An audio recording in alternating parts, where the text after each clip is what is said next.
Where's my stylus pen? My stylus pen. Yup, sure.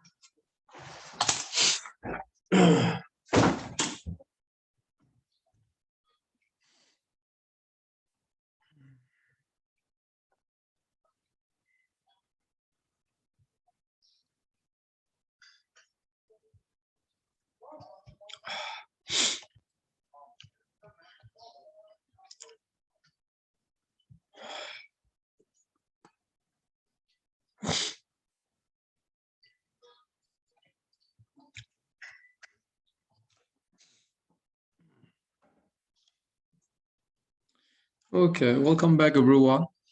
So this is going to be our 15th lecture for this academic session. Today we'll talk about Zener breakdown and Zener voltage regulation process. So I think yesterday we have already given an explanation of how Zener breakdown occurs. So we also explained this avalanche breakdown, the avalanche phenomena, and also we have explained the Zener phenomena. So the difference between avalanche phenomena and the Zener phenomena in the voltage breakdown is that p-n junction breakdown is that in avalanche breakdown, the breakdown voltage is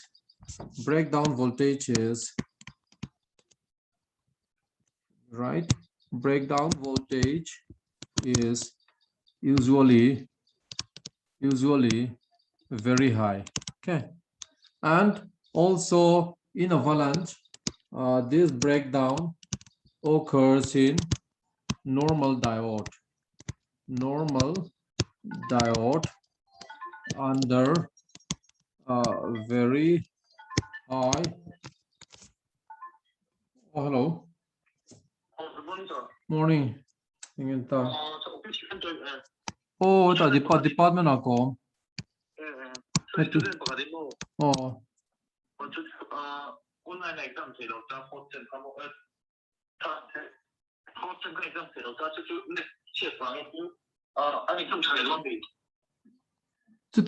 university in exam provisional fellow.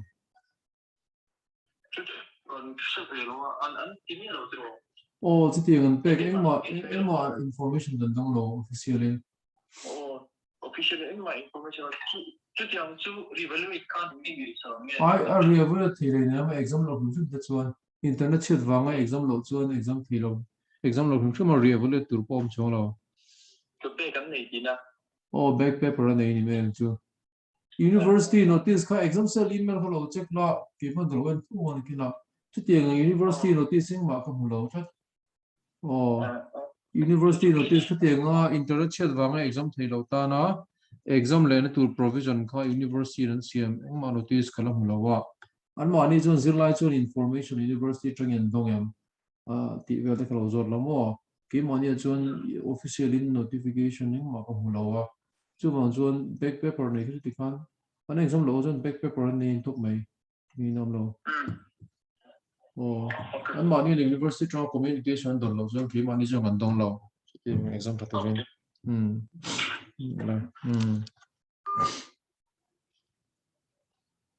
Okay. So avalanche phenomena, the breakdown phenomena, it occurs in normal diode under very high reverse bias, and under such high reverse bias, the minority electrons in from p side gains very high kinetic energy. Okay. And the process of inelastic collision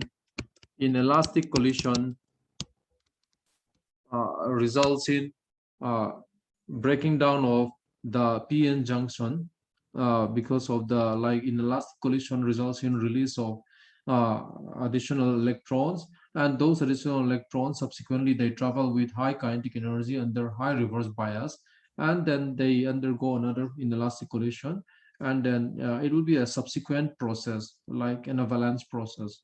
Okay, so a large quantity of free electrons will be generated, and that uncontrolled generation of large quantity of charge carriers across the p-n junction results in a large amount of current, which will ultimately burn or which will ultimately damage your p-n junction diode. But in reverse, in what is called Zener diode, the phenomena is a little bit different in Zener diode. In Zener breakdown, in Zener breakdown, instead of using a normal diode, we have what is called special diode known as Zener diode. So this is something I have already discussed in detail, just trying to recap. So the Zener diode has a specific property that the doping concentration, that is acceptor density Na and Nd, donor density, are very high. Okay, and as a result of this high donor concentration and acceptor concentration, the depletion width is now very, very thin. So we have a very narrow depletion width across the p-n junction. Depletion width is very thin. Then the already built-in electric field across this p-n junction is already very, very high. Built-in electric field across the p-n junction is already barrier potential upon depletion width. Here, small value of depletion width means large value of electric field across the p-n junction. Now, if you further connect a reverse voltage, something like this reverse voltage, this is plus, this side is minus. So minus potential is added to the p side of the junction. Positive potential is further added to the n side of the depletion region, and this will add another reverse voltage to this VB plus VR reverse voltage, and easily, because of this high electric field uh, across this depletion region, uh, electrons in the covalent bonding can be pulled out under the strong electric field without a valence process. Some of the electrons can be pulled out, can be detached from the covalent bonding where they are involved, and that will result in generation of free electrons and holes across the p-n junction, and that will result in increase of current. Now, depending on whether you control, depending on the value of the voltage, reverse voltage you apply, the electric field across the p-n junction can be controlled. Okay, so under such phenomena, voltage breakdown will also occur. P-n junction breakdown will also occur, but that is a phenomena which can be controlled, which we can. By controlling the reverse voltage and all, we can control the Zener breakdown. And there are certain devices like the one we are going to discuss, which works on this breakdown condition. So this Zener diode, this special diode, can operate under such breakdown, under such voltage breakdown, without actually burning or damaging the p-n junction diode. So the Zener diode, the one we are going to talk about, is a very special diode, and it can operate, or it is designed to operate at the breakdown voltage called Zener breakdown voltage. And here the difference here is that Zener breakdown voltage can occur at relatively Zener breakdown voltage can occur at relatively low reverse voltage. Okay, it can occur at relatively low reverse voltage because of the narrow depletion width.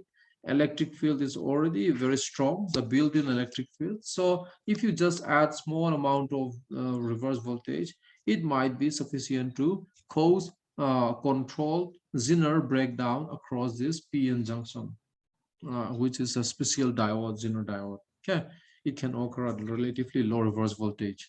So that's what we have discussed in detail yesterday. Now, so this is something like the IV characteristics. So you can see here that the avalanche process occurs at much higher voltage, reverse voltage, than the Zener process, which occurs at relatively low reverse voltage. So depending on your doping concentration, depending on the doping concentration Na and Nd, you can control the breakdown voltage of your Zener diode. You can design your Zener diode by controlling doping concentration and by reducing the depletion width, you can control the breakdown voltage. You can design the diodes such that the breakdown occurs at 6 volt, and some diodes you can design such that the breakdown occurs at 4 volt and all, right? So this is the symbol. So in any circuit, if you see this kind of symbol, this symbol is used for Zener diode.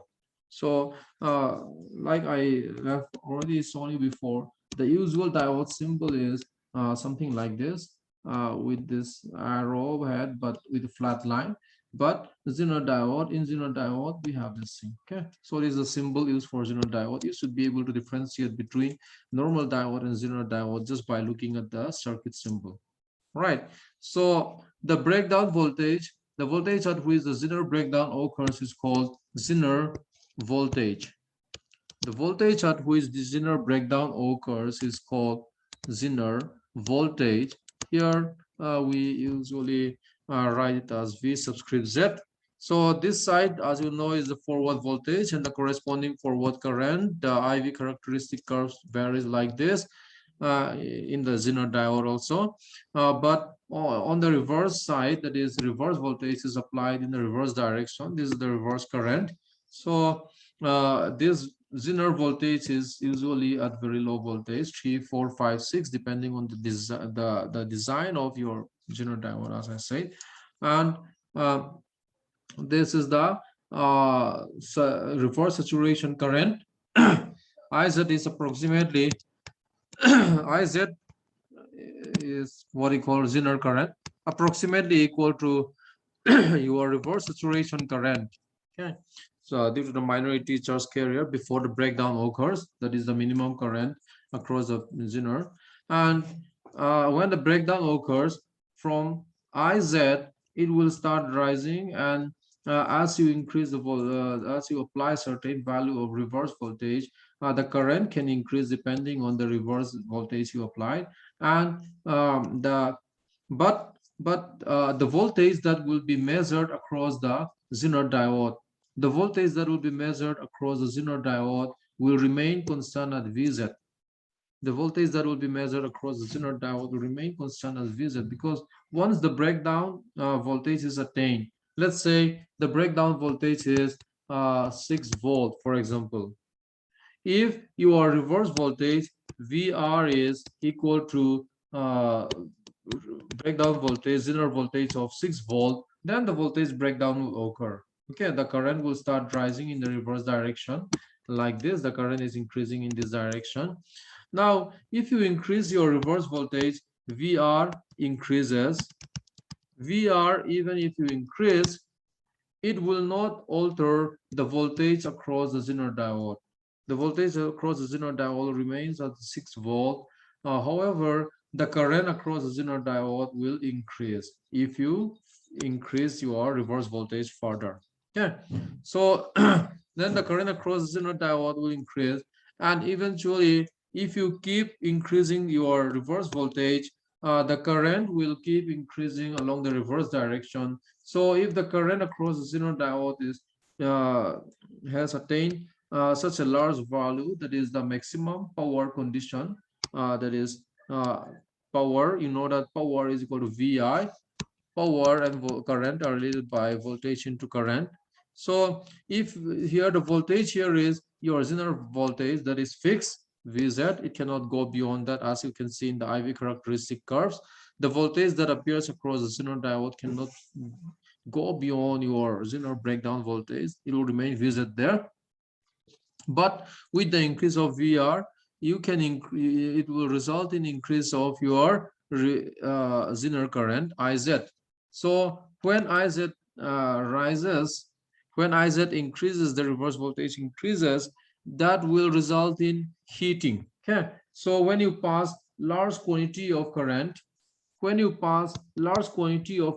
through metal also, like for example, if you take a copper wire, if you connect to a very low voltage source, the current will be very low.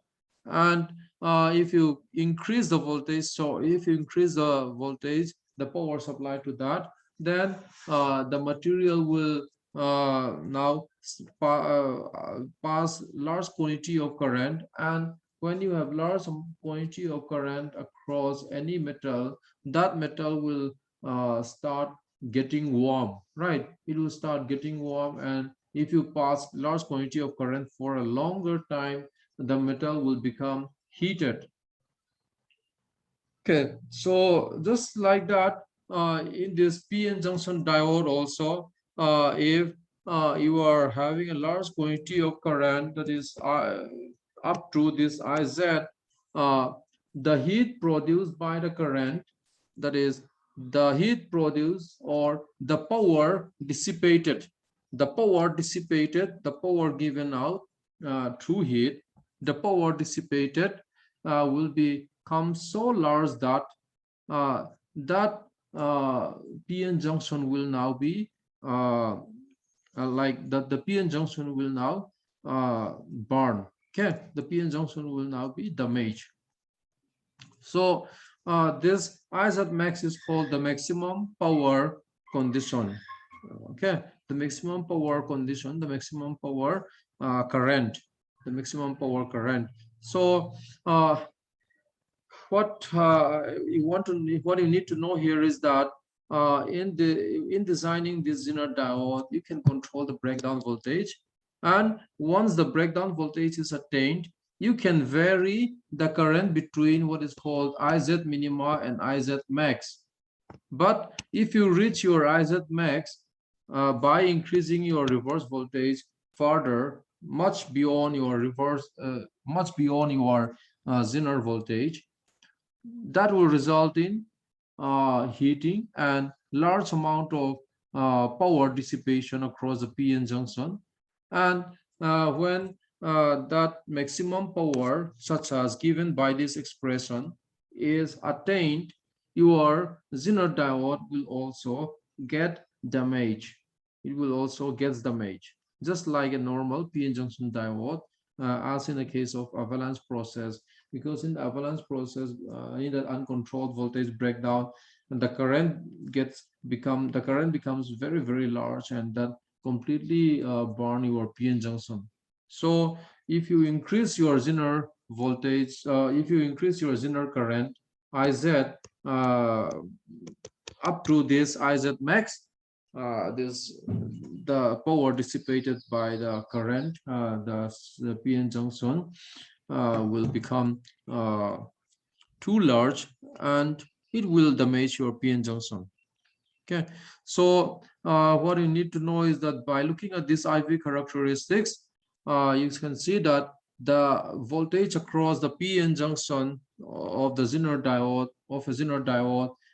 will remain fixed at Vz. Voltage across the PN junction cannot go beyond this.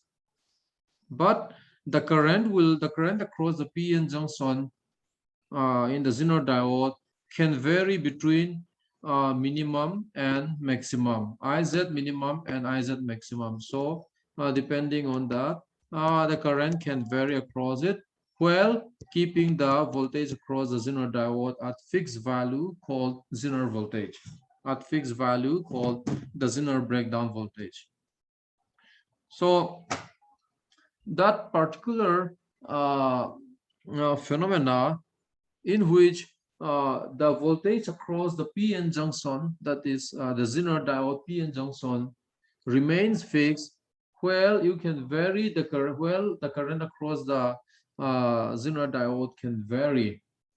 That particular property is implemented in one very important electronic circuit component called Zener voltage regulator, Okay, so as you see, Zener diode can have the capacity to fix its voltage at breakdown voltage called Zener voltage, while the current across the Zener diode can vary between IZ minimum and IZ max. Right. So if you supply your reverse voltage of 9 volt also, the voltage that will appear across the Zener diode will remain 6 volt. Even if you supply reverse voltage of 9 volt, the voltage, if you measure using an ammeter, the voltage across the Zener diode, it will remain fixed at 9 volt. Sorry, it will remain fixed at 6 volt. And depending on the difference between the supplied voltage and the breakdown voltage, you can have different amount of current. Reverse current may increase or the reverse current may decrease. It can vary between these two depending on your reverse voltage value. As long as the voltage you supplied here is greater than 6 volt, the Zener diode will remain the Zener diode will operate, or it will remain in this breakdown mode. So it can operate in this voltage breakdown mode by varying the current across it. Okay, so we will use that property to implement that in a Zener voltage regulator. So what is a regulator? You know that, like, we have talked about a power supply till the filter circuit like this. So this is our power supply. This is from our main power supply, 230 volt AC 50 hertz frequency. So when you have 230 volt 50 hertz, depending on the number of turns in primary and number of turns in secondary, let's say you step down to a desired voltage value of, for example, 7 volt. Suppose the peak voltage here is VM is 7 volt, and here the peak voltage is 7 volt. Okay, peak voltage is 7 volt. Suppose you step down to this 7 volt. Now this 7 volt AC, which is in the secondary of this transformer, is passed through this rectifier. So the rectifier converts into what is called direct current like this.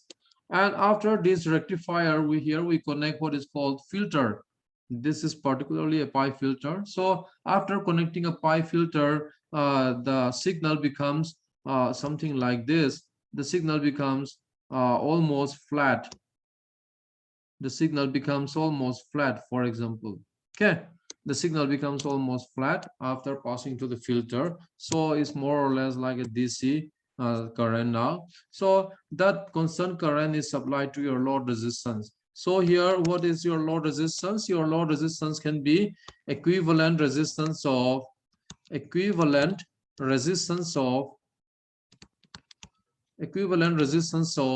your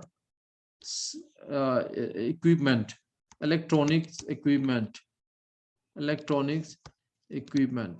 Okay, so like, for example, now I'm using my own personal laptop, and this personal laptop has a power adapter. So this power adapter will consist of all those things. What is that? The transformer and other things which is necessary to charge my battery. And another, I think, more suitable example will be your television, because here in our laptop we have our battery, and that battery is connected, output is connected to our system, our machine. So like, for example, if you take a television, also in television also you will have your power adapter. Power adapter will consist of all these transformer, rectifier, and all these filter circuits and all. And the output, the DC output is usually in our television, I think we are using 9 volt. So the DC output of our power adapter is usually 9 volt. So 9 volt is the DC power of 9. The DC voltage of 9 volt is given to our television, and that 9 volt will be sufficient to you to turn on all the transistors and all the circuit components inside your television. So the whole equivalent resistance, because your television itself will consist of number of transistors, diodes, and many other things. So even a resistor, even a capacitor, and all those things. So they all have their own resistance or impedance. So the equivalent impedance or the equivalent resistance of the instrument is how we represent what we represented it as a load resistance. Okay, so when we talk about load resistance is simply the equivalent resistance of your instrument, right? So now here you see that after filter it becomes more or less flat line as we already discussed, and this DC line, this DC voltage of certain flat line, let's say for example 6.5 volt. Now 6.5 volt is supplied to load resistance, for example. Now uh, because of a certain fault in our power supply line, like for example in every locality we have our own transformer, right? So usually in the cemetery or someplace they near our like local OMA or VC house, we usually have a large transformer. So those large transformer is again used for distributing power to electrical power to every household in a certain particular area. Now, most very often during rainy season and all, those transformers will be uh, somewhat damaged, and because of certain faulty in the transformer or the power transmission line and all, the voltage, the peak voltage that reaches your house, it may not remain 230 volt. This can fluctuate. So okay, so your peak voltage can fluctuate. Your peak voltage can fluctuate. It can fluctuate. It can go up to, let's say, 235 volt, and maybe it can fall down to 220 volt or 210 volt, or it can go up to, let's say, 240 volt. So if that such kind of fluctuation occurs, so the secondary coil, the peak voltage may rise up to 9 volt, or it may fall down to 6 volt, something like that. Yeah. So and then whatever voltage you are, DC voltage, DC power you are supplying to the load resistance can also vary corresponding to changes in the power transmission line. So such phenomena is called line fluctuation. So under such line fluctuation, the voltage which is actually supplied to your television or your other electronic devices will vary. So such variation, increase of voltage or decrease of voltage, can cause damage to your instrument. Okay, can cause damage to your instrument. So we need to prevent that. That process is called line regulation. Now, if you look at this Zener voltage regulator circuit shown here, suppose this is your V in means this is your output of rectifier and filter. So output of a rectifier and filter is more or less or as good as DC supply. Okay, the output of a rectifier or your filter is more or less as good as a DC supply flat line. Now, in this voltage regulator, this is our instrument or our load resistance RL. So this our load resistance RL here is connected in parallel with Zener diode. Connected in parallel with Zener diode, and one series resistance is connected here. Now, whenever we have a parallel connection in a circuit like this, suppose you have a certain resistance R1 and you have a certain resistance R2, and let's say we have multiple parallel connection R3 in parallel.